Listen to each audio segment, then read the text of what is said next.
Welcome to today's morning report analysis videos with me, Rich Market Analyst at Hantec Markets on Tuesday 20th of November. There's a risk negative outlook to markets sentiment early doors today. What we've seen is the generally across the board we've seen sort of mild risk negative taking hold on Forex, but that really is not the case in equity markets, which has sold quite sharply down on Wall Street last night. So S&P 500 1.7% down as the chip stocks and tech sector got really badly hit.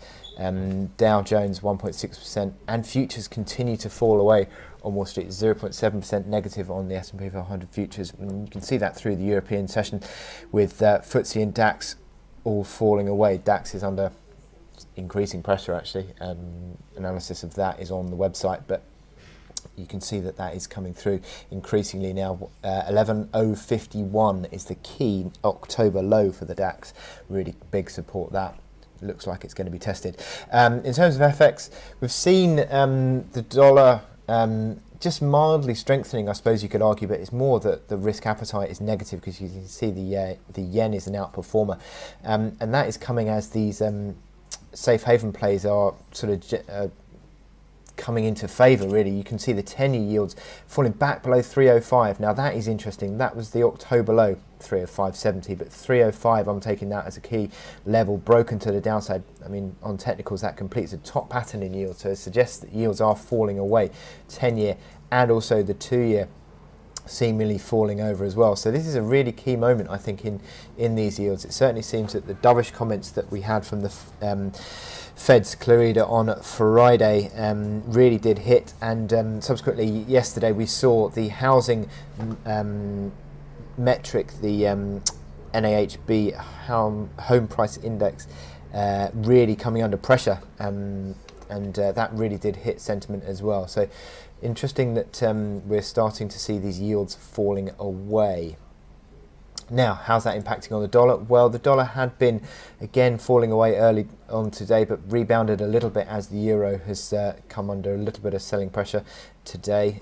But as I said, falling yields not necessarily going to be sustainably supportive for the dollar, in my opinion. So watch out for that.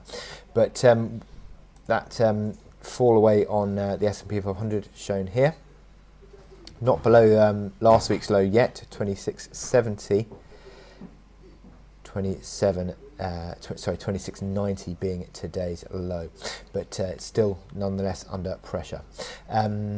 So in terms of what we're looking forward to today, well, we've got Bank of England Mark Carney in Parliament in the Select Committee answering questions on the quarterly inflation report. That'll be interesting to see. Well, he'll certainly be being asked questions around the impact of Brexit and negotiations, and how that affects growth projections going forward, likely to be, and inflation as well. So watch out for that. We've also got Bundesbank President Jens Weidmann speaking this afternoon at 3 o'clock UK time. Again, could have an impact on the euro. US building permits this afternoon, 1:30, and housing starts, both expected to improve, but given how the housing data in the States has been slipping away, and certainly yesterday that was the case. It'll be interesting to see if these numbers do actually come through. So my chart today is the dollar Swissy.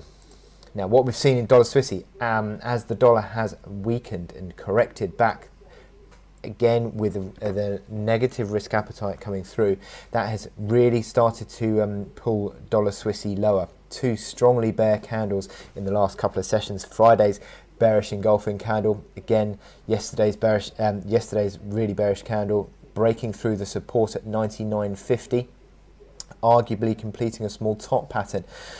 I mean, you could suggest that that is now coming back to 97.75 potentially, but certainly around 98 figure I think is an area where we could see the market correcting back to. You've had a bounce up off the 38.2% fib level this morning. 99.06 the low, 99.03 is the 38.2% fib retracement of this bull run from 95.40 up to 101.28. But if the market does continue to fall away and break that 38.2% fib, the next fib level is 98.35 at the 50% level, which again is pretty much corresponding with that support of the October or mid-October low, which I think is a likely sort of consolidation area, being an old low as well. If I get the crosshair there, you can see that old low around that sort of level. So it is perfectly, given the fact that we've got the momentum indicators accelerating low in the stochastics and the MACD lines, RSI, it does look as though a corrective phase is in process now on the dollar Swissy. You can see that the near-term outlook with the negative configuration on the hourly indicators as well. Any rallies are being sold into now. 99.50, even 99.40 area, seemingly now overhead supply and a resistance. So any rallies are being sold into, and it is certainly, given the fact that momentum indicators are accelerating, further downside looks likely. So with that in mind, I wish you good luck in your trading today, and I will speak to you later.